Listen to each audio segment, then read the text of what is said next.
friends, Krishoba Academy இருந்து நான் உங்கள் இளந்தென்றல். So நம்ம வந்து பாத்தீங்கன்னா RS Agarwal book 500 sum series பார்த்துட்டு இருக்கோம். So part 1 ல இருந்து 13 வரைக்கும் பார்க்காதவங்க நம்மளுடைய playlist RS Agarwal book 500 sum seriesல playlistல வந்து பாத்தீங்கன்னா 1 to 13 videos இருக்கும். அது பார்த்துட்டு part 14 வாங்க. ஓகேவா? இன்னைக்கு நம்ம part 14 பார்க்கலாம். So first sum பார்க்கலாம். So first sum பாருங்க. 3 சென்டிமீட்டர் பக்க அளவுடைய 3 ஒரே மாதிரியான கனசதுரங்கள். என்ன நமக்கு கொடுத்திருக்காங்க? கனசதுரங்கள், அதாவது கியூப்ஸ். ஓகேங்களா? அது 3 எப்படி இருக்குங்களா? ஐடென்டிக்கல்னா என்னது? ஒரே மாதிரியா. ஓகேங்களா? அந்த 3 இதுவுமே ஒரே மாதிரியா இருக்கு. அப்படி என்ன கொடுத்திருக்காங்கன்னு பாருங்க. ஒன்றின் பின் ஒன்றாக இணைக்கப்படுகின்றன. இப்போ கனசதுரம் வந்து எப்படி இருக்கும்? இப்படி இருக்குங்களா? சாரி, இங்க பாருங்க.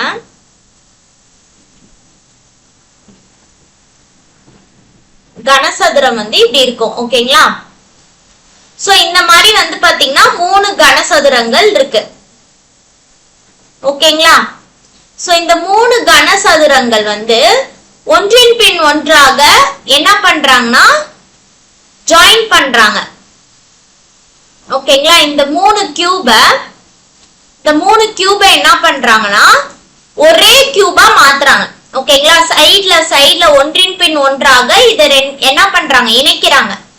சோ அப்ப இணைக்கும் போது அதோடைய பக்க அளவு கொடுத்துட்டாங்க. அதாவது ஏ சைடு வந்து எவ்வளவு கொடுத்துட்டாங்கன்னா 3 சென்டிமீட்டர்னு சொல்லிட்டாங்க. ஓகேங்களா? அப்போது நமக்கு என்ன கொஸ்டின் கேக்குறாங்கன்னு பாருங்க. அப்போது மொத்த மேற்பரப்பளவு எவ்வளவு? அதாவது டோட்டல் சர்ஃபேஸ் ஏரியா, மொத்த மேற்பரப்பளவு நமக்கு கேக்குறாங்க. ஓகேங்களா? சோ அப்ப நமக்கு மேற்பரப்பளவு வந்து என்ன ஃபார்முலா நமக்கு தெரியணும். ஓகேவா? அப்ப TSA ஃபார்முலா வந்து என்னன்னா 6a² தான் TSA ஃபார்முலா. மேற்பரப்பு அளவுடைய நமக்கு கியூபுக்கு மேற்பரப்பு அளவுடைய ஃபார்முலா என்ன அப்படின்னு பார்த்தோம்னா என்னது? 6a². சோ a வேல்யூ நமக்கு கிடைச்சிருக்கு. எத்தனை கியூப்னு சொல்லிருக்காங்க? 3 கியூப்னு சொல்லிருக்காங்க. ஆமாவா? அப்ப இத 3 into 3 ன்னு வெச்சுக்கலாம். ஓகேங்களா? into 3 பண்ணுவோமா? சோ இத வந்து ஃபர்ஸ்ட் எழுதிக்கோங்க. சோ கொடுத்திருக்க வேல்யூ நம்ம எழுதிட்டோம். நான் கொடுத்திருக்காங்க 3 ஐடென்டிக்கல் கியூப்ஸ், 3 ஒரே மாதிரியான கனசதுரம்னு கொடுத்திருக்காங்க. அதனால தான் இங்க என்ன பண்ணிருக்கோம்? 3 கியூப்னால 3 கியூபுக்கு சேர்ந்து தானே TSA நம்ம கண்டுபிடிக்கணும். அதனால தான் 3 வந்து இன்டு பண்ணிருக்கோம். ஓகேங்களா? A வேல்யூ என்ன நமக்கு? 3. இந்த இன்டு 3 எதனால வருதுன்னு தெரியுதுங்களா? 3 கியூப் இருக்கு. 3 கியூப்ஸ் வந்து இணைச்சு என்ன பண்றாங்க? அந்த கியூப வந்து மேக் பண்றாங்க. அதனால தான் இங்க 3 இன்டுன்னு போட்டிருக்கோம். அப்ப என்ன நமக்கு வரும்? 6 into 9 into 3 கிடைக்கும் நமக்கு. சோ டோட்டலா நமக்கு என்னது? 6 9s are 54. 54 into 3 வந்து 162 வரும் நமக்கு. ஓகேங்களா? So 162 centimetre square. இப்ப TSA வந்து இது கொடுத்திருக்காங்க. சோ இந்த ஆப்ஷன் இருக்கா? இல்ல. அப்ப இங்க என்ன இருக்கும்? நமக்கு கொடுத்திருக்கக்கூடிய ஷேப் என்ன? கனசதுரமா? சோ கியூப் கனசதுரம் வந்து என்ன பண்றாங்க? இது 3 ஒரே சைஸ்ல இருக்கு. ஓகேங்களா? ஒரே சைஸ்ல இருக்குன்னு சொல்லிட்டாங்க. அப்ப இது ஒன்றின் பின் ஒன்றாக இணைக்கும் போது நமக்கு வந்து பாத்தீங்கன்னா ஒரு சைடு வந்து இந்த சைடு குறையுமா? அதாவது இந்த ஃபேஸ் வேல்யூ வந்து கோடுகள் வந்து குறையும், லைன்ஸ் வந்து குறையும். சோ அந்த ஃபேஸ் வேல்யூஸ் வந்து அதாவது பக்கம் வந்து குறையும் நமக்கு. சோ இந்த பக்கம் இப்போ ஒரு கியூப் எடுத்துக்கிறோம். இந்த கியூப் இன்னொரு கியூபோட இணைக்கிறோம். அதே சைஸுக்கு நம்ம என்ன பண்றோம்? இன்னொரு கியூபோட இணைக்கணும் அப்படின்னா இத அப்படியே வச்சுப்போம். இந்த சைஸ் அப்படியே வச்சுட்டு இப்படியே தானே எடுப்போம். அப்ப வந்து இங்க இருக்கிற ஃபேஸ் வந்து மறையுதுங்களா? அப்ப இந்த ஃபேஸ் வேல்யூஸ் வந்து ஹிடன் ஃபேஸ் வேல்யூஸ் எவ்வளோ அதுன்றதெல்லாம் நம்ம எடுக்கணும். சரிங்களா? சோ இப்போ இதுக்கு என்ன பண்றேன்னா ஃபேஸ் வேல்யூவை எடுக்கிறோம், அதாவது பக்க அளவுகள். கேக்குறாங்கனால ஹிடன் ஃபர்ஸ்ட் எடுக்கிறோம். ஓகேங்களா?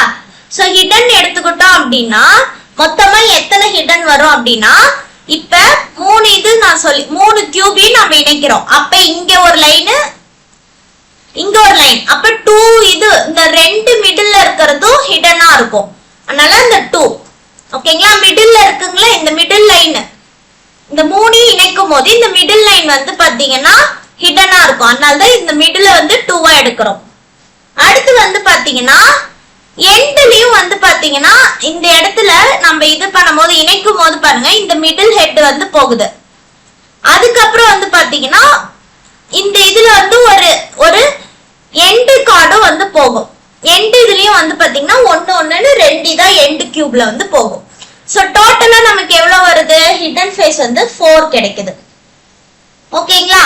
சோ இப்ப ஃபேஸ் மட்டும் எடுத்துக்கிட்டோம் அப்படின்னா, அதாவது இந்த பக்கத்துல ஃபேஸோட ஏரியா மட்டும் எடுக்கிறோம் அப்படின்னா, அதாவது நம்ம இப்ப இதுல ஒரே இதா நம்ம இணைக்கும் போது இந்த ரெண்டு கியூபுக்கும் ஒரே இது மாதிரி தான் இருக்கும். அப்ப வந்து அதோடைய ஏரியாவும் நம்ம எடுக்கணும். சோ ஃபேஸ் ஏரியான்னு எடுத்துக்கும் போது நமக்கு வந்து 3 into 3 அப்ப 9 வரும். ஒரு ஃபேஸுக்கு 3 சென்டிமீட்டர் நமக்கு தெரியும். பக்க அளவு எவ்வளவு கொடுத்திருக்காங்க 3. அதனாலதான் இந்த 3 into 3 எடுக்கிறோம். அப்ப 3 into 3 centimetre square 9 centimetre square வரும். இப்ப என்ன பண்றோம்னா இந்த ஹிடன் ஃபேஸோட நம்ம இத வந்து மல்டிப்ளை பண்றோம். அந்த ஏரியாவையும் நம்ம என்ன பண்ண போறோம், மல்டிப்ளை பண்ண போறோம். சரிங்களா? அதாவது இந்த ஃபேஸ் இப்ப இந்த மிடில்ல வந்து 2 லைன் இருக்கு. சோ அதுக்கு ஒரு ஃபேஸ் இருக்கும் இல்லைங்களா, அதையும் வந்து நம்ம ஏரியாவை கன்வெர்ட் பண்ணிட்டு அந்த ஹிடன் ஃபேஸோட மல்டிப்ளை பண்றோம். சோ இது 9 4s நம்ம ஹிடன் ஃபேஸோட மல்டிப்ளை பண்ணும்போது நமக்கு என்ன கிடைக்கும், 36 சென்டிமீட்டர் ஸ்கொயர்னு கிடைக்கும். சோ இந்த 36 சென்டிமீட்டர் ஸ்கொயரை நமக்கு டோட்டல் சர்ஃபேஸ் ஏரியா இருக்கு இல்லைங்களா, நம்ம கண்டுபிடிச்சிருக்கோம் இல்லையா டிஎஸ்ஏ, அதோட நம்ம மைனஸ் பண்ணணும். அப்பதான் நமக்கு என்ன கிடைக்கும், நம்ம டபுள் வேல்யூ பண்ணது எல்லாமே இங்க குறைஞ்சிரும். ஓகேங்களா? சோ அதுக்காக தான் இந்த 36 மைனஸ் பண்றோம். சோ அப்ப மைனஸ் பண்ணும்போது நமக்கு என்ன கிடைக்கும், 5 டைம்ஸ் நமக்கு கிடைக்கும். அப்ப 1 2 12 வந்து 6 டைம்ஸ். அப்ப ஆப்ஷன் என்னது, ஆப்ஷன் பி தான் ஆன்சர். ஓகேவா? புரியுதுங்களா? சோ நம்ம என்ன பண்ணிடக்கூடாதுன்னா, சோ இங்க வந்து பாத்தீங்கன்னா ஆப்ஷன் வந்து 126 கொடுத்திருக்காங்க. ஒரு சில டைம் இங்க வந்து ஆப்ஷன் வந்து 162 சென்டிமீட்டர் ஸ்கொயரும் வச்சிருப்பாங்க. அப்படின்றப்ப நீங்க என்ன பண்ணிருக்கூடாது, 162 சென்டிமீட்டர் நம்ம தான் போட்டுட்டோம். ஓகேங்களா? 3 கியூபிக் கேட்டிருக்காங்க, அதனால நமக்கு டிஎஸ்ஏ வந்து 162 தான் அப்படின்னு சொல்லிட்டு அந்த ஆப்ஷனை சூஸ் பண்ணிடக்கூடாது. நமக்கு எப்பயுமே இந்த 3மே ஒரே லெவல்ல இருக்கிற கியூப்ஸ்ன்னு சொல்லிட்டாங்க. ஒண்ணுக்கு ஒண்ணு இணையும் போது அங்க வந்து பாத்தீங்கன்னா அடுத்த கியூபுக்கு அடுத்த ஃபேஸ் வேல்யூ சேமா இருக்கிறதுக்கு நிறைய வாய்ப்பு இருக்கு. சோ அந்த ஃபேஸ் வேல்யூஸ் எல்லாத்தையுமே கழிச்சிட்டு தான் நம்ம என்ன பண்ணோம், டிஎஸ்ஏ வந்து கால்குலேட் பண்ணோம். சோ இத மறந்துடக்கூடாது. ஓகேங்களா? சோ இது வந்து இப்போ இந்த ஹிடன் வேல்யூலாம் எனக்கு வந்து பாத்தீங்கன்னா ரொம்ப கன்ஃபியூஷனா இருக்கு. ஓகேங்களா? இது ரொம்ப கன்ஃபியூஸா இருக்கு. இந்த 2 எப்படி, இந்த 1 எப்படி, இந்த 1 எப்படி, இதெல்லாம் வந்து கடைசி இதுல அங்க ஞாபகம் வருமா அப்படின்னு தெரியல அப்படின்ற மாதிரி இருந்துச்சு அப்படின்னா இதுக்கு ஒரு ஃபார்முலா மாதிரி நான் சொல்றேன், அது எழுதி வச்சுக்கோங்க. Only for cube. ஓகேங்களா? கியூப்ல இந்த மாதிரி மாடல் சம் எந்த சென்டிமீட்டர் வச்சு கேட்டாலும் சரி, இல்ல எத்தனை கியூபை இணைச்சு கொஸ்டின் கேட்டாலும் சரி, அது இதுல டிஎஸ்ஏ கேட்டிருந்தாங்க, அதாவது மொத்த மேற்பரப்பளவு கேட்டிருந்தாங்க அப்படின்னா நான் இப்ப சொல்லக்கூடிய அந்த ஃபார்முலாவை நீங்க சைட்ல எக்ஸ்ட்ராவா எழுதி வச்சுக்கோங்க. ஓகேவா? சோ இந்த மாதிரி क्वेश्चंस கேட்பாங்க நம்ம டிஎன்பிசில. சோ அதனால தான் இந்த ஃபார்முலாவை ஞாபகம் வச்சுக்கோங்க. ஏன்னா இந்த ஃபேஸ் ஹிடன் வேல்யூ வந்து நமக்கு டக்குன்னு அங்க ஞாபகம் வராம போயிடுச்சுன்னா என்ன பண்றது, அதனால தான். அது இல்லாம நீங்க பாத்தீங்கன்னா ஃபேஸ் ஹிடன் வேல்யூ எடுத்துட்டு அதுக்கப்புறம் அந்த ஏரியாவை ஸ்கொயர் பண்ணி அதோட இதை மல்டிப்ளை பண்ணி பெரிய ப்ராசஸ் இருக்குல்ல. சோ அதனால ஒரே ஃபார்முலாவா நான் உங்களுக்கு கொடுக்குறேன். ஓகேங்களா? டிஎஸ்சி கேட்டாங்கன்னா எத்தனை கியூப்ஸ், இங்க வந்து பாத்தீங்கன்னா 3 கியூப்ஸ் கொடுத்திருக்காங்க, அதே மாதிரி சைடு வந்து 3 சென்டிமீட்டர் கொடுத்திருக்காங்க. ஓகேவா? ஆனா நான் இந்த ஃபார்முலா சொன்னேன்னா எத்தனை கியூப்ஸ் வந்து பாத்தீங்கன்னா கியூபோடைய ஐடென்டிக்கல் கியூப்ஸ் கொடுத்திருக்காங்களா, அதுல எந்த வேல்யூஸ் கொடுத்தாலும் சரி, அதே மாதிரி சைடு எந்த வேல்யூ கொடுத்தாலும் சரி, நீங்க போடுற மாதிரி ஒரு ஃபார்முலா சொல்றேன், அது ஃபாலோ பண்ணிக்கோங்க. சரியா? சோ இந்த ஃபார்முலா பாருங்க. So TSA is equal to கியூபுக்கு மட்டும்தான். ஓகேவா? அது TSA தான், CSA சொல்ல TSA க்கு என்ன ஃபார்முலா அப்படின்னு பாத்தீங்கன்னா 6n a square minus 2 into n minus 1 into a square. ஓகேவா? நமக்கு TSA ஃபார்முலா தெரியும் 6a square ன்ட்டு. ஆமாவா? சோ அதோட நம்ம என்ன பண்றோம்னா கொடுத்திருக்க வேல்யூ நம்ம மைனஸ் பண்ணோம். ஆமாவா? ஃபேஸ் வேல்யூவை மைனஸ் பண்ணோம். அதனால மைனஸ் போட்டிருக்கோம். ஓகேங்களா? சோ a ஸ்கொயர் கண்டிப்பா வரணும். ஏன்னா நமக்கு இங்க ஏரியா தான் கண்டுபிடிக்கிறோம். அதனால a ஸ்கொயர் இருக்கு அப்படின்னு ஞாபகம் வச்சுக்கோங்க. இங்க n போடுறோமா, n into n minus 1 நம்ம இந்த சீரீஸ்ல எல்லாம் பாத்தீங்கன்னா ஃபார்முலா எழுதுவோம். n into n minus 1 divided by 2 லாம் நம்ம போடுவோம் இல்லைங்களா? அந்த மாதிரியே இங்க இருக்குது. அதனால இது ஈஸியா ஞாபகம் வச்சுக்கலாம். ஓகேங்களா? n-க்கு அப்புறமா இங்க n minus 1 வரும். அடுத்து வந்து என்னன்னா நான் என்ன சொன்னேன், இப்போ 3 கியூபா இருக்கட்டும், எத்தனை கியூப் கொடுத்திருந்தாலும் அதுல வந்து இந்த மிடில் வேல்யூல ரெண்டு இது வந்து பாத்தீங்கன்னா சேமா இருக்கிற மாதிரி இருக்கும். நம்ம இங்க பார்த்தோமா, மிடில்ல இருக்கிறது வந்து சேமா 2 இருக்கு, அதனால 2 அப்படின்னு சொல்லிருந்தோம். சோ அந்த 2 இங்க வந்திருக்கு அப்படின்னு ஞாபகம் வச்சுக்கோங்க. கடைசி நம்ம மைனஸ் பண்ணாங்களோ அதனால தான் இங்க மைனஸ் போட்டிருக்கோம். ஓகேவா? இங்கேயும் மைனஸ், இங்கேயும் மைனஸ் ஞாபகம் வச்சுக்கோங்க. எதுவுமே பிளஸ் வராது, மைனஸ் தான் வரும். இங்கேயும் மைனஸ், n minus 1 வரும். n plus 1 இல்ல, n minus 1. ஓகேவா? சோ இதுல எப்படி நம்ம சப்ஸ்டிட்யூட் பண்ணோம்னா n வந்து பாத்தீங்கன்னா எத்தனை கியூப் கொடுத்திருக்காங்களோ அது வந்து n. சோ நமக்கு இந்த क्वेश्चनல n வந்து எவ்வளவு கொடுத்திருக்காங்க, எத்தனை கியூப்ஸ் கொடுத்திருக்காங்க,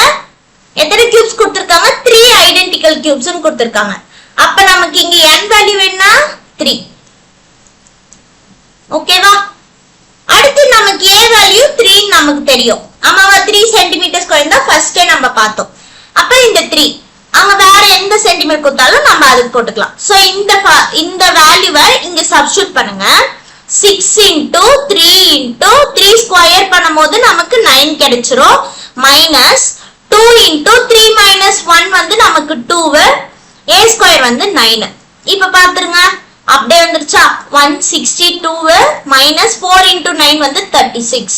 ஃபைனல் ஸ்டெப்பே வந்துருச்சா நமக்கு இந்த ஃபார்முலால? அப்ப ஆன்சர் என்ன, 126 B ஆப்ஷன். ஓகேவா? புரியுதா? இந்த ஃபார்முலா ரொம்ப முக்கியம் உங்களுக்கு. ஓகேவா? இந்த ஃபார்முலா ஞாபகம் வச்சுக்கோங்க. ஓகேவா? என்ன formula? Shortcut 6na square minus 2n minus 1 into a square. So இந்த ஃபார்முலாவை ஞாபகம் வச்சுக்கோங்க. ஓகேவா? இந்த சம் புரியும் நினைக்கிறேன். நெக்ஸ்ட் நம்ம செகண்ட் சம் போலாம். சோ செகண்ட் சம் பாருங்க. சோ இரண்டு எண்களின் கூட்டுத்தொகை வந்து 75ன்னு ஃபர்ஸ்ட் ஸ்டேட்மெண்ட்ல கொடுத்திருக்காங்க. ஓகேங்களா? அவற்றின் வேறுபாடு 25ன்னு செகண்ட் ஸ்டேட்மெண்ட்ல கொடுத்திருக்காங்க. ஓகேங்களா? அதுக்கப்புறம் என்ன கேக்குறாங்க, அந்த இரண்டு எண்களின் பெருக்கல் மதிப்பு என்ன? சோ இது ரொம்ப ஈஸியானது தான். சோ இத வந்து சால்வ் பண்ணிட்டு நீங்களே சொல்லுங்க. ஆன்சர் வந்து பாத்தீங்கன்னா கமெண்ட் செக்ஷன்ல போடுங்க. இந்த மாதிரி சம்ஸும் நம்ம டிஎன்பிஎஸ்ல நிறைய கேட்பாங்க. சரிங்களா? இது ரொம்ப சிம்பிளான சம் தான். என்ன கொடுத்திருக்காங்க ஃபர்ஸ்ட் ஸ்டேட்மெண்ட்ல, x plus y வந்து 75 x minus y வந்து 25. சோ நமக்கு x into y இதோடைய வேல்யூ என்னன்னு நமக்கு क्वेश्चन கேட்டிருக்காங்க. ஓகேங்களா? ஸ்டேட்மெண்ட்டை நான் எழுதிட்டேன். இதை சால்வ் பண்ணி எப்படி போடணும்னு போட்டு ஆன்சர் வந்து கமெண்ட் செக்ஷன்ல போடுங்க.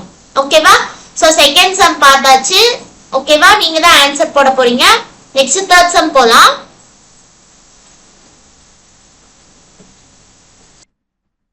சோ தேர்ட் சம் பாருங்க. ராமனின் மகனின் வயது ராமனின் மனைவியின் வயதின் 1/3ன்னு ஃபர்ஸ்ட் ஸ்டேட்மெண்ட்ல கொடுத்திருக்காங்க. ஓகேவா? அதாவது ராமோடைய சன்னோடைய ஏஜ் வந்து எவ்வளவு கொடுத்திருக்காங்கன்னா ஃபர்ஸ்ட் ஸ்டேட்மெண்ட்ல அது எதுக்கு ஈக்குவல்னா 1/3 ஓகேங்களா? இங்கிலீஷ்ல பார்த்தா தெரியும் பாருங்க, 1/3 ஆஃப் ராம்ஸ் வைஃப் அப்படின்னு கொடுத்திருக்காங்க. அப்ப ராமோடைய வைஃப் ஓட ஏஜுக்கு ஈக்குவல்னு சொல்லியிருக்காங்க ஃபர்ஸ்ட் ஸ்டேட்மெண்ட் பொறுத்த வரைக்கும். ஸோ ஏஜ் சம் பொறுத்த வரைக்கும் இங்கிலீஷ்ல கொஞ்சம் பாத்தீங்கன்னா இன்னுமே உங்களுக்கு பெட்டரா புரியும். ஓகேவா? தமிழ்ல வந்து பாத்தீங்கன்னா ஒவ்வொரு இதுவும் நம்ம வந்து ஸ்டேட்மெண்ட் படிக்க படிக்க ஒரு சில டைம் வந்து டஃபரா இருக்க மாதிரி இருக்கும். ஸோ இங்கிலீஷ்ல பார்க்கும்போது வந்து பாத்தீங்கன்னா வயது கணக்கு வந்து ஈஸியா இருக்கும். பாருங்களேன், ராம்ஸ் சன்னு ராம்ஸ் வைஃப் ஆஃப் இங்க நடுவுல இருக்கிறதுனால அந்த ஆஃப் வேல்யூ வந்து எப்பயுமே இன்டூவா தான் இருக்கும்னு நமக்கு தெரியும். அதனால சொன்னேன். சரிங்களா? சோ இந்த ஃபர்ஸ்ட் ஸ்டேட்மெண்ட்ல ராமுடைய மகனுடைய வயது வந்து பாத்தீங்கன்னா அம்மா, அதாவது மனைவி, ராமுடைய மனைவி, அதாவது இந்த சன்னுடைய அம்மாவுடைய வயசோட 1/3 வந்து இருக்கும் அப்படின்ற மாதிரி சொல்லியிருக்காங்க ஃபர்ஸ்ட் ஸ்டேட்மெண்ட்ல. செகண்ட் என்ன கொடுத்திருக்காங்க, ராமனின் வைஃப். அப்ப ராம்ஸ் வைஃப், ராம்ஸ் வைஃப் வந்து பாத்தீங்கன்னா செகண்ட் ஸ்டேட்மெண்ட்ல ராம்ஸ் வைஃப் கொடுத்திருக்காங்க. அவங்களுக்கு என்ன இருக்கும், ஏஜ் எப்படி இருக்கும் அப்படின்னு பாத்தீங்கன்னா ராமனின் வயது, ராமனின் வயதோட 4/5. அப்ப ராமுடைய வயது சொல்லியிருக்காங்க. ஓகேவா? அடுத்து வந்து பாத்தீங்கன்னா ராமனின் தந்தையின் வயது வந்து பாத்தீங்கன்னா நெக்ஸ்ட் தந்தை இது கொடுத்திருக்காங்க. ஓகேங்களா? அதாவது இங்க பாருங்க, இங்கிலீஷ்ல பாருங்க 4/5. அடுத்து என்னது, ராமுடைய ஏஜ். ராமுடைய ஏஜ் வந்து அவங்களுடைய ஃபாதருக்கு, ராமுடைய ஃபாதருக்கு வந்து ஈக்குவல் பண்ணியிருக்காங்க. ஓகேங்களா? ராமுடைய ஏஜ அவங்களுடைய ஃபாதர் 3/5 இன்டு ராம்ஸ் ஃபாதர். ஓகேங்களா? இதுதான் 3 ஸ்டேட்மெண்ட். கடைசியா நமக்கு என்ன கேக்குறாங்க, வேற என்ன கொடுத்திருக்காங்க அப்படின்னு பாத்தீங்கன்னா தந்தையின் வயது வந்து, அதாவது ராமின் தந்தையின் வயது, ராம் ஃபாதர் ஏஜ் கொடுத்திருக்காங்க. ஃபோர்த் ஸ்டேட்மெண்ட்ல என்ன கொடுத்திருக்காங்க, 50 இயர்ஸ் சொல்லிட்டாங்க. அப்ப ராமுடைய ஃபாதர் ஏஜ் என்ன சொல்லிட்டாங்க, 15 சொல்லிட்டாங்க. இந்த வேல்யூ கொடுத்துட்டாங்க. ஓகேங்களா? அப்ப ராமனின் மகன் வயது என்ன, அதாவது நம்ம ஃபர்ஸ்ட் ஸ்டேட்மெண்ட்ல இருக்கக்கூடிய ராமுடைய சன் ஏஜ் தான் நமக்கு கேக்குறாங்க. சோ இந்த மாதிரி இருக்கும்போது ஃபர்ஸ்ட் இந்த மாதிரி எழுதிக்கோங்க. சோ கொடுத்திருக்க வேல்யூ பாருங்க, இங்க 50 கொடுத்துட்டாங்களா. சோ ஒண்ணுக்கு அப்புறம் வந்து பாத்தீங்கன்னா ஜிக்ஸாக்கா வந்திருக்கும் பாருங்க. ராமுடைய ஏஜ் வந்து இங்க மல்டிப்ளை ஆயிருக்கா, இங்க வந்து கொஸ்டினா இருக்கு பாருங்க. அதே மாதிரி ராமுடைய வைஃப் இங்க மல்டிப்ளை ஆயிருக்கா, இங்க அப்படியே இந்த வேல்யூ மாதிரி இருக்கு பாருங்க. அப்போ ஒரு வேல்யூ தெரிஞ்சது அப்படின்னா அப்படியே நம்ம சால்வ் பண்றதா ஈஸி. நம்ம என்ன பண்ணா ஏஜ் கணக்கு பொறுத்த வரைக்கும் நம்ம ஸ்டேட்மெண்ட்டை கொண்டு வந்துடணும். இந்த ஸ்டேட்மெண்ட்க்கு கொண்டு வந்துட்டோம் அப்படின்னா நம்ம ஈஸியா சால்வ் பண்ணிடலாம். ஓகேவா? சோ இப்ப ராமுடைய ஃபாதர் வந்து 15 சொல்லிட்டாங்க. அப்ப 5 1 டைம்ஸ் 10 டைம்ஸ். அப்ப வந்து ராமுடைய ஃபாதர் ஏஜ் நம்ம வந்து இங்க கால்குலேட் பண்ணோம்னா இதோட 3/5 ஓட கால்குலேட் பண்ணா யாரோட ஏஜ் கிடைச்சிருச்சு, ராமுடைய ஏஜ் கிடைச்சிருச்சு. அப்ப ராமுடைய ஏஜ் என்னது 30.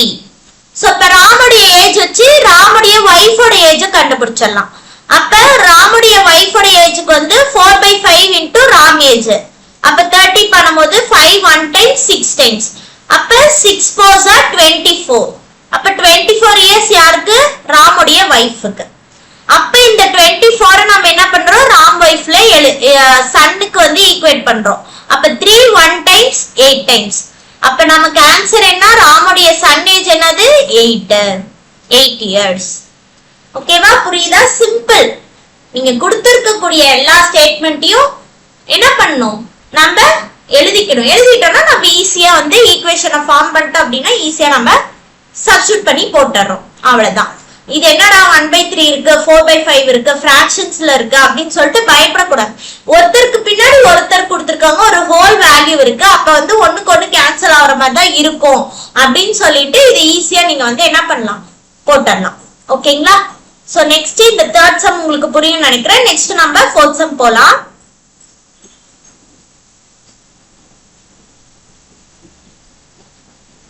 சோ ஃபோர்த் சம் பாருங்க, 16 into 32. சோ இது எல்லாமே ஸ்கொயர் வேல்யூஸ் மாதிரி இருக்குங்களா?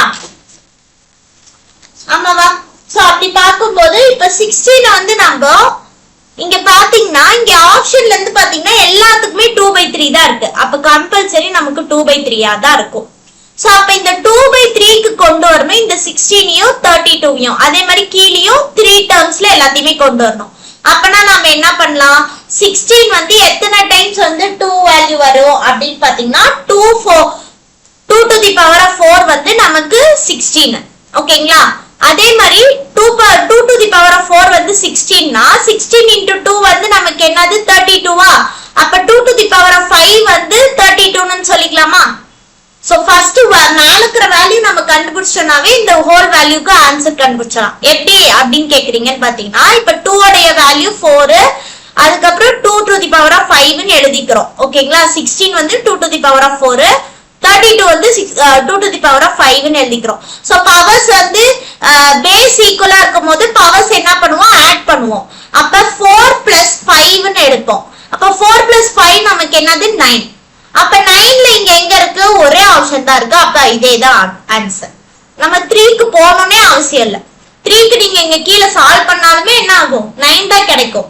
அப்ப என்ன கிடைக்கும், 2/3 the whole to the power of 9 தான் ஆன்சர். சோ இதெல்லாம் வந்து பாத்தீங்கன்னா 1 செகண்ட்லயே நம்ம போட்டுடலாம் இந்த கொஸ்டின்லாம். ஓகேவா? சோ இந்த சம் புரிஞ்சிருக்கும்னு நினைக்கிறேன். இந்த மாதிரி சம்ஸும் நமக்கு டிஎன்பிசில கேக்குறாங்க. சோ அதனால இந்த மாடல் கொண்டு வந்தேன். ஓகேவா? நெக்ஸ்ட் 5th சம் போலாம். சோ 5th சம் பாருங்க. ராஜன் ஒரு தேர்வில் 76% மதிப்பெண்கள் பெற்றார். சோ ராஜன் ஒருத்தர் ஃபர்ஸ்ட் ஸ்டேட்மெண்ட்ல என்ன கொடுத்திருக்காங்க, அவர் வந்து 76% மதிப்பெண் பெற்றிருக்காங்கன்னு சொல்லியிருக்காங்க. ஓகேவா? இது ஃபர்ஸ்ட் ஸ்டேட்மெண்ட். ஓகேவா? ராஜன் வந்து என்ன பண்றாங்க, 76% வந்து மார்க்ஸ் எடுக்கிறாங்க. ஓகேவா? அடுத்து என்ன கொடுத்திருக்காங்க, சோனியா. ஓகேங்களா? செகண்ட்ல வந்து சோனியா இருக்காங்க. ஓகேங்களா? சோனியா என்ன பண்ணிருக்காங்க, 480 மதிப்பெண்கள் பெற்றார். அவர் என்ன பண்றாங்க, அவங்களுக்கு வந்து மார்க்ஸா கொடுத்திருக்காங்க, பர்சன்டேஜா கொடுக்கல, மார்க்ஸா கொடுத்திருக்காங்க. எவ்வளவு மார்க் எடுத்திருக்காங்க சோனியா, 480 எடுத்திருக்காங்க. ஓகேங்களா? அந்த தேர்வின் அதிகபட்ச மதிப்பெண், ஓகேங்களா, அந்த தேர்வோடைய அதிகபட்ச மதிப்பெண் வந்து எதுக்கு சமமா இருக்கும் அப்படின்னு கேக்குறாங்க. சமமா இருக்கிறது தான் இங்க ஈக்குவல் டு சிம்பிள்ல இருக்கு. ஓகேங்களா? எதுக்கு சமம் அப்படின்னு பாத்தீங்கன்னா தேர்ட் ஸ்டேட்மெண்ட்ல என்ன கொடுத்திருக்காங்க, தேர்வின் அதிகபட்ச மதிப்பெண், அதாவது மேக்ஸிமம் மார்க்ஸ். ஓகேங்களா? இங்க பாருங்க, இங்க கொடுத்துருக்காங்க மேக்ஸிமம் மார்க்ஸ், அதிகபட்ச மதிப்பெண். அப்ப அதிகபட்ச மதிப்பெண் வந்து நமக்கு எவ்வளோ, மேக்ஸிமம் மார்க்ஸ் வந்து எதுக்கு ஈக்குவல்னு சொல்றாங்கன்னு பாருங்க, ராஜன் மற்றும் சோனியா சேர்ந்து பெற்ற மதிப்பெண்கள். அதாவது இந்த ராஜன் இருக்காங்க இல்லையா, ராஜனும் சோனியாவையும் பிளஸ் பண்ணா டுகெதர், அதாவது இவங்க ரெண்டையும் பிளஸ் பண்ணா நமக்கு மேக்ஸிமம் மார்க் கிடைச்சிரும். அதாவது அதிகபட்ச மதிப்பெண் வந்து இருக்கும் அப்படின்ற மாதிரி சொல்றாங்க. அதுக்கு சமமா இருக்கும் தேர்ட்ல வந்து சொல்றாங்க. ஓகேவா? அடுத்து பாருங்க என்ன கொஸ்டின் கேக்குறாங்கன்னா, ராஜன் எத்தனை மதிப்பெண்கள் பெற்றார். இப்ப சோனியா வந்து 480 சொல்லிட்டாங்க, ராஜன் வந்து 76% தான் சொல்லியிருக்காங்க. எவ்வளவு மார்க்னு சொல்ல. நமக்கு கொஸ்டின் என்ன கேக்குறாங்க, 4th ஸ்டேட்மெண்ட்ல ராஜனுடைய மார்க்ஸ் என்ன, டோட்டல் மார்க் வந்து எவ்வளவு ராஜன் வாங்கியிருப்பாரு அப்படின்னு தான் கேக்குறாங்க. சோ நமக்கு கொடுத்திருக்கக்கூடிய டேட்டாவை வந்து நம்ம எழுதிட்டோம், ஸ்டேட்மெண்ட்டை வச்சு எழுதிட்டோம். ஓகேவா? ராஜன் வந்து 76%, சோனியா வந்து அதுல 480 மார்க் எடுத்துக்கிறாங்க. ஓகேங்களா? அதுக்கப்புறம் அதிகபட்ச மதிப்பெண் எவ்வளவு சொல்லியிருக்காங்க, இந்த ராஜனும் சோனியாவும் இணைஞ்சாங்கன்னா அதிகபட்ச மார்க்னு சொல்லிட்டாங்க. நமக்கு யாருடைய மார்க் கேக்குறாங்க, ராஜனுடைய மார்க் கேக்குறாங்க. சோ இதுதான் கொஸ்டின். சோ இதுல நம்ம கொடுத்திருக்கக்கூடிய டேட்டா வச்சு நம்ம கண்டுபிடிக்கணும். சோ இப்ப ஃபர்ஸ்ட் நமக்கு அதிகபட்ச மதிப்பெண் கிடைச்சிருச்சு அப்படின்னா நமக்கு ராஜனுடைய மார்க்ஸ் ஈஸியா கண்டுபிடிச்சிடலாம். ஓகேவா? சோ நம்ம இந்த அதிகபட்ச இந்த மூணாவது ஈக்குவேஷன், இந்த மூணாவது ஸ்டேட்மெண்ட்டை தான் நம்ம எடுத்துக்க போறோம். ஓகேங்களா? அதாவது இந்த அதிகபட்ச மார்க்க என்ன சொல்லியிருக்காங்க, ராஜனும் அதுக்கப்புறம் சோனியாவும் இணைஞ்சு எடுக்கிறதுன்னு சொல்லியிருக்கோம். ஆமாவா? சோ அப்போ அந்த ராஜனுக்குள்ள அதிகபட்ச மதிப்பெண் இருக்குமா, அதே மாதிரி சோனியாவுக்கும் நமக்கு என்ன பண்ணுவாங்க, அதிகபட்ச மதிப்பெண்ணோட இருக்கும். ஆமாவா? சோ அப்படி பார்க்கும்போது சொன்னது 76 இன்ட்டு 100 இன்ட்டு எவ்வளவு மார்க்ஸ்ன்றது நமக்கு தெரியணும். ஓகேங்களா? அதே மாதிரி சோனியாவுடைய மார்க்ஸ் கொடுத்துட்டாங்க 480. சோ இது என்னது டோட்டல் மார்க், இதுவும் நமக்கு தெரியாது. சோ அப்ப இது ரெண்டுமே மார்க் தான், அதனால m நம்ம டினோட் பண்ணிக்கலாம். ஓகேங்களா? இந்த ஃபார்முலால நான் சப்ஸ்டிட்யூட் பண்றேன். ஓகேங்களா?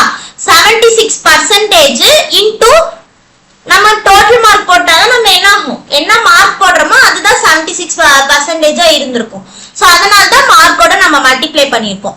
சரிங்களா? இந்த ஃபார்மேட் நீங்க கொண்டு வந்து சால்வ் பண்ணிட்டோம்னா நமக்கு ஈஸியா இருக்கும். ஓகேங்களா? ஃபர்ஸ்ட் இத சால்வ் பண்ணலாம். ஓகேவா? சோ இத சால்வ் பண்ணும்போது நமக்கு பாருங்க, சோ இந்த 76 இங்க ஃபர்ஸ்ட் பாருங்க, இத வந்து பாத்தீங்கன்னா 100 வந்து பாத்தீங்கன்னா இது வந்து பாருங்க 2 டைம்ஸ் 5 டைம்ஸ் எந்த டேபிளால பண்றோம்னா 4th டேபிளால பண்றோம். ஓகேங்களா?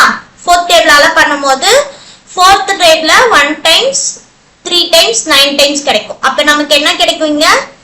m is equal to 19 divided by 25 into m plus 480. அப்ப இந்த m டேர்ம் இந்த பக்கம் கொண்டு போடலாமா? மார்க்ஸ் தான் நமக்கு கிடைக்கணும். அப்ப 19 25m is equal to 480 அப்படியே வெச்சுக்கிறோம். சோ இந்த m இங்க வந்து பாத்தீங்கன்னா டினாமினேட்டர் சேமா இருக்கும்னா அதனால இங்க 25 இப்படி பண்ணிக்கலாம். சோ அப்படி பண்ணும்போது 25m minus 19m ன்னு கிடைக்கும். அடுத்து 480. சோ இந்த 25m minus 19m வந்து நமக்கு எவ்வளவு கிடைக்கும்? 6m கிடைக்கும். ஓகேங்களா? 25 minus 19 பண்ணா நமக்கு 6m கிடைக்கும். இந்த 25 அந்த பக்கம் கொண்டு போயிடுங்க, டிவைட்ல இருக்கிறத. சோ மல்டிப்ளிகேஷன்ல போகும். சோ இந்த 6 கீழ டிவைடுக்கு கொண்டு போங்க, அப்ப மேக்ஸிமம் மார்க் கிடைச்சிரும் சால்வ் பண்ணிட்டா. சோ 6 இங்க போட்டுறோம். 6 1 டைம்ஸ் 8 டைம்ஸ் வந்து 48 0. அப்ப 8 into 25 வந்து நமக்கு என்னது? 8 into 25 வந்து நமக்கு 200 கிடைக்கும். 25 into 8 வந்து 200 கிடைக்கும். ஒரு 0 இருக்கறனால 0 சேர்த்திக்கோங்க. மொத்தமா அப்ப மேக்ஸிமம் மார்க் என்னது நமக்கு? 2000. அப்ப மேக்ஸிமம் மார்க் வந்து 2000 ன்னு தெரிஞ்சிச்சு. ஓகேவா? அப்ப அந்த மேக்ஸிமம் மார்க்கோட நம்ம ராஜன் வந்து 76% நம்ம வந்து மல்டிப்ளை பண்ணிக்கலாமா? அப்படி பண்ணும்போது 0 0 cancel. So 6 2s are 12, 1 carry over. So 7 2s are 14, அப்ப 15, அப்ப 0. அப்ப 1520 ன்றது தான் ஆன்சர். சோ ஆப்ஷன் B தான் கரெக்ட் ஆன்சர். ஓகேவா? புரியுதுங்களா? இந்த சம் புரியும் நினைக்கிறேன். நம்ம என்ன பண்றோம், கொடுத்திருக்க கூடிய क्वेश्चனை நம்ம வந்து என்னென்ன ஸ்டேட்மென்ட்டோ அதை எழுதிக்கிறோம். சோ நமக்கு வந்து சோனியா மார்க்ஸ் கொடுத்திருக்காங்க, ஆனா ராஜன் மார்க்ஸ் கொடுக்கல. ராஜனுடைய பர்சன்டேஜ் மட்டும் தான் கொடுத்திருக்காங்க. சோ எவ்வளவு பர்சன்டேஜ் நம்ம கண்டுபிடிக்கிறதுக்கு முன்னாடி நம்ம கண்டிப்பா டோட்டல் மார்க்ஸோடயே தான் நம்ம போட்டிருப்போம் பர்சன்டேஜ் கண்டுபிடிக்க. சோ அப்ப வந்து பார்க்கும்போது மேக்ஸிமம் மார்க் வச்சு தான் நம்ம கண்டுபிடிச்சிருப்போம் பர்சன்டேஜ். சோ அப்ப மேக்ஸிமம் மார்க் வச்சு பார்த்தோம்னா தேர்ட்லயும் மேக்ஸிமம் மார்க்கோடைய எதுக்கு ஈடு அப்படின்னு சொல்லிட்டாங்க. அதாவது ராஜனையும் சோனியாவும் சேர்த்தனா மேக்ஸிமம் மார்க்னு சொல்லிட்டாங்க. சோ நமக்கு ராஜனுடையது வந்து 76% இன்டு ஒரு மார்க்னாலதான் வந்து பாத்தீங்கன்னா ராஜனுக்கு வந்து பாத்தீங்கன்னா அந்த பர்சன்டேஜ் வரைக்கும் வந்திருக்கும். சோ அந்த மார்க் எடுத்துக்கிறோம். அப்புறம் நமக்கு சோனியா மார்க்கையும் எடுத்துக்கிறோம். சோ அந்த ஈக்குவேஷனை ஃபுல்லா சால்வ் பண்றோம், மேக்ஸிமம் மார்க் கண்டுபிடிக்கிறோம். அந்த மார்க்கை நம்ம என்ன பண்றோம், 76%ஓட நம்ம மல்டிப்ளை பண்ணிட்டோம் அப்படின்னா 76 divided by 100 பர்சன்டேஜோட நம்ம மல்டிப்ளை பண்ணிட்டோம்னா நமக்கு ஆன்சர் கிடைச்சிடும். ஓகேவா? சோ இந்த 5th சம் புரியும் நினைக்கிறேன். இன்னைக்கு நம்ம வந்து பாத்தீங்கன்னா சிம்பிளிஃபிகேஷன்ல 2 மாடல், அப்புறம் பர்சன்டேஜ்ல இந்த மாதிரி சம் ஒண்ணு பார்த்திருக்கோம், அப்புறம் ஏஜ்ல வந்து ஒரு சம் பார்த்தோம். சோ சிம்பிளிஃபிகேஷன்ல 2 சொன்னீங்க இல்லைங்களா, கீழே ஒண்ணு உங்களுக்கு ஒண்ணு ஹோம்வொர்க் கொடுத்திருக்கேன். இது வந்து பாத்தீங்கன்னா ஒரு சிம்பிளிஃபிகேஷன் சம் தான். அடுத்து வந்து பாத்தீங்கன்னா ஒரு கியூப் கனசதுரத்தை பத்தி பார்த்தோம். ஓகேங்களா? இதோட ஃபார்முலா ரொம்ப முக்கியம். ஓகேங்களா? இந்த ஃபார்முலா ஞாபகம் வச்சுக்கோங்க. ஓகேவா? சோ இன்னைக்கு சம்ஸ் எல்லாமே உங்களுக்கு புரிஞ்சிருக்கும்னு நினைக்கிறேன். சோ இதோட நமக்கு பார்ட் 14 வந்து முடியுது. So thank you.